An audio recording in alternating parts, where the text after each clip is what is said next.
Olá, meus irmãos. Nós estamos dando continuidade ao Santa Convocação, que é o período de jejum e oração, leitura da Palavra de Deus e o nosso estudo devocional. E hoje o tema é o fundamento da igreja. Estamos no segundo dia, tá bem? Vamos orar. Curve sua cabeça, feche seus olhos, ore comigo. Pai amado, Pai querido, graças te damos, Senhor. Muito obrigada, Jesus. Muito obrigada por mais uma oportunidade, Senhor, de estarmos lendo a Tua Palavra, de estarmos aprendendo sobre as coisas do alto, as coisas do céu, Teus planos para a Tua igreja, Senhor.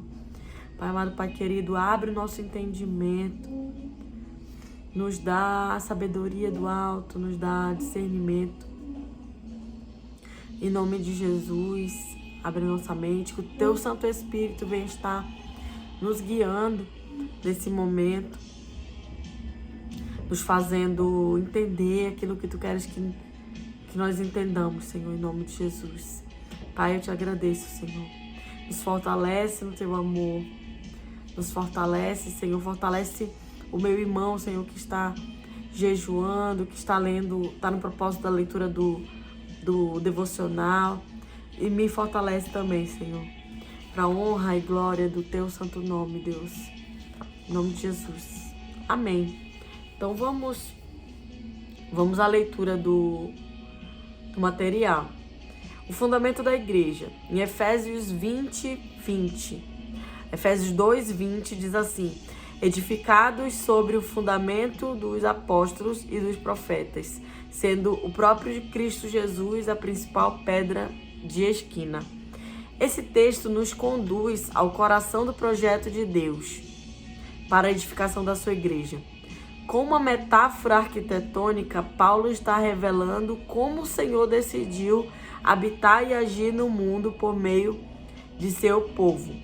A igreja não é uma construção improvisada, erguida ao acaso. Ela possui um projeto divino, um fundamento definido, uma ordem espiritual estabelecida e um centro absoluto, que é Jesus Cristo. Acima de qualquer coisa, resta claro que Jesus é a pedra angular. Em uma construção antiga, a pedra angular determinava o alinhamento de todo o edifício.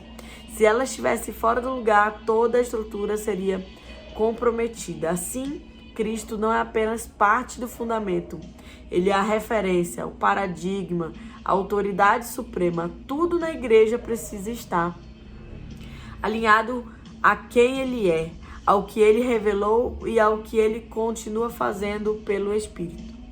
Ao estabelecer que a igreja é edificada sobre o fundamento dos apóstolos e dos profetas, Deus forneceu um modelo espiritual de edificação contínua, tendo escolhido usar os ofícios humanos para aplicar, guardar e expandir sua obra no tempo presente. Esse fundamento, além de sustentar, define identidade, ordem e direção. Apóstolos e profetas, nesse sentido, representam funções pelas quais Deus estabelece alinhamento espiritual na igreja. Os apóstolos lidam com missão, envio, expansão e governo espiritual. Os profetas lidam com discernimento, direção, sensibilidade ao espírito e correção. Juntos eles cooperam para que a igreja não viva apenas de reuniões, mas de propósito e destino.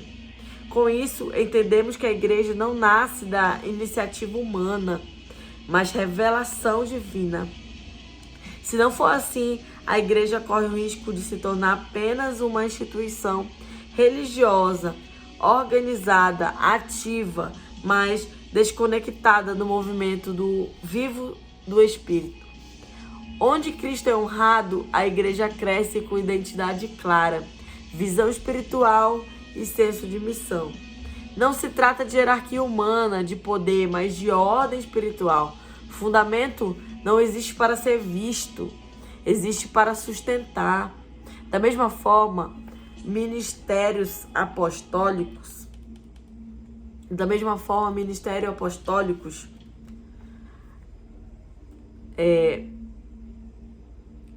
e proféticos não existem para autopromoção, mas para servir ao corpo de Cristo, ajudando cada membro a ocupar seu lugar e a cumprir sua vocação no reino de Deus. Desse modo, somos confrontados com uma pergunta essencial: sobre que fundamento estamos edificando nossa fé e nossa vivência como igreja? Oh, Jesus, uma fé construída apenas sobre experiências pessoais, ela é instável. Uma igreja edificada apenas sobre tradição ou pragmatismo abdica de sua força espiritual. Deus nos chama a uma edificação que une revelação, verdade, governo divino e missão. A igreja ainda está sendo edificada. Isso significa que Deus continua trabalhando, ajustando, alinhando e fortalecendo o seu povo. Não se trata de uma obra concluída, mas é um edifício vivo em crescimento, onde cada crente é uma pedra viva, colocada no lugar certo e para uma função específica e vital. Somos chamados a cooperar com esse fundamento, vivendo uma fé madura, alinhada e comprometida com o avanço do reino de Deus. Que nossa vida, nossa liderança e nossa comunidade sejam edificadas sobre essa estrutura sólida. Cristo como centro, apóstolos e profetas como instrumentos de alinhamento, e assim que a igreja seja de fato a morada viva de Deus no mundo, né? E aqui nós temos umas perguntas de princípio bíblico, né? Efésios 2:20, segundo Efésios 2:20. Qual é o lugar de Cristo na edificação da igreja? E por que ele não pode ser substituído por nenhuma estrutura ou liderança humana? Né? Como a gente viu aqui no texto, fala que Jesus é a principal pedra de esquina, pedra angular. E conforme a explicação do texto, fala que construções antigas elas eram criadas, né, construídas a partir da pedra angular. Né? Então, hoje em dia, como é que a gente faz para construir um prédio, uma edificação? Existe a locação da edificação, né? O gabarito. Esse gabarito que é feito a partir de um ponto de topografia fixo. Né? Ele é imutável, aquele ponto, ele é um marco. Né? Então, a partir daquele marco, se loca a edificação. Se a locação for feita de forma errada, toda a edificação vai sair torta. Né? Vai sair comprometida, não vai sair conforme a locação do projeto. Então, por isso que a Bíblia fala que Jesus é a nossa pedra angular e não pode ser substituída, né? Porque se você substitui toda a edificação daquela igreja, ela está errada, né? Então, se Jesus não for a nossa pedra angular, nosso fundamento, né? O nosso marco para nos direcionar para a partir dali, de tudo que ele ensinou, de tudo que está escrito na Bíblia, né? A palavra de Deus. Então, se não for fundamentada ali, tá tudo errado, né? Então, tá tudo errado na igreja, se Jesus não for a pedra angular, amém? Pergunta 2. Como Efésios 4:11 complementa a compreensão do fundamento citado em Efésios 2:20? Que propósito Deus revela ao conceder ministérios à igreja, né? Se você for ver essa referência de Efésios 4, do 11 ao 13, você vai verificar, né, que é para o crescimento do corpo de Cristo, né, para edificação, né, do corpo de Cristo, crescimento saudável do corpo de Cristo. A pergunta 3. O que a Bíblia ensina sobre o perigo de construir sem fundamento sólido? Segundo Mateus 7, 24 a 27. Quando você lê ali na sua Bíblia, você vai ver que trata sobre o homem que construía a edificação no terreno de areia, que quando veio a chuva, destrói a casa, e o homem que edificou sua casa sobre a rocha, né? Sobre Cristo, sobre a palavra, né? Vem tempestade e ele não desmorona, não é destruído. De que forma a ideia de um edifício em construção aparece em outras passagens do Novo Testamento? Por exemplo, as referências de 1 Coríntios 3, de 9 a 11 e 1 Pedro 2, 4, 5. né? Se você for conferir na sua Bíblia, você verá que ela fala sobre pedra viva, né? Casa espiritual, sacerdócio santo, né? Ele faz essa referência para o crente que edifica sua fé em Jesus, né? Na Bíblia. E perguntas pessoais. De que maneira Cristo tem sido, na prática, a pedra angular da sua fé, no seu estilo de vida? O que em sua rotina precisa ser realinhado a Ele, né? Então, a principal coisa que devemos priorizar é a nossa vida espiritual.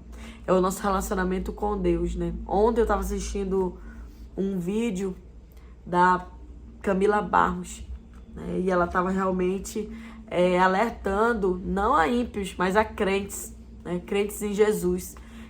Pessoas que têm ministério dentro da igreja, líderes de célula, pessoas que cantam, que têm ministério de louvor.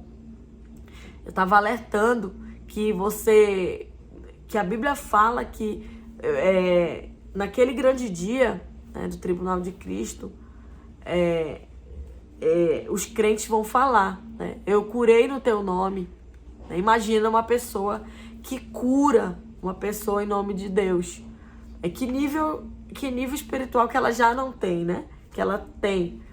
Então, eu curei no teu nome, eu profetizei no teu nome, eu preguei a tua palavra, eu era líder de célula, né? Eu ministrava no louvor, né? E aí, só que a pessoa falava sobre Deus, a pessoa falava de Deus, ela não falava com Deus, né? E nesse grande dia, a Bíblia fala que Deus vai falar para essas pessoas: aparta de mim, porque eu não vos conheço, né? Eu não vos conheço.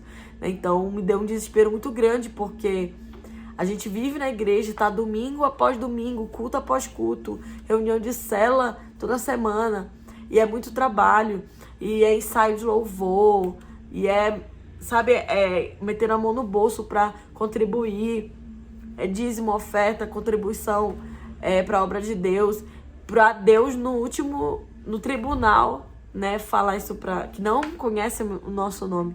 Então é muito desesperador. Então nada disso tem valor, né? A palavra de Deus fala que nossas obras são como trapos de imundície para Deus.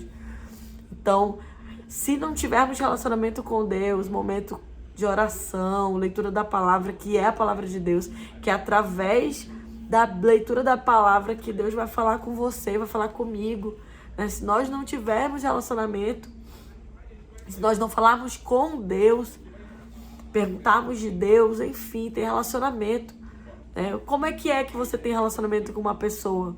Com seu cônjuge, com sua mãe, com seu amigo? Você conversa com ele, né? Você conversa com ele, você tem um bom relacionamento com ele, né? Você presenteia, você agrada, né? Tem conflitos, mas isso é relacionamento, é a mesma coisa com Deus, né? Conversar com Deus, buscar saber o que Deus pensa, se Deus está recebendo aquele seu sacrifício.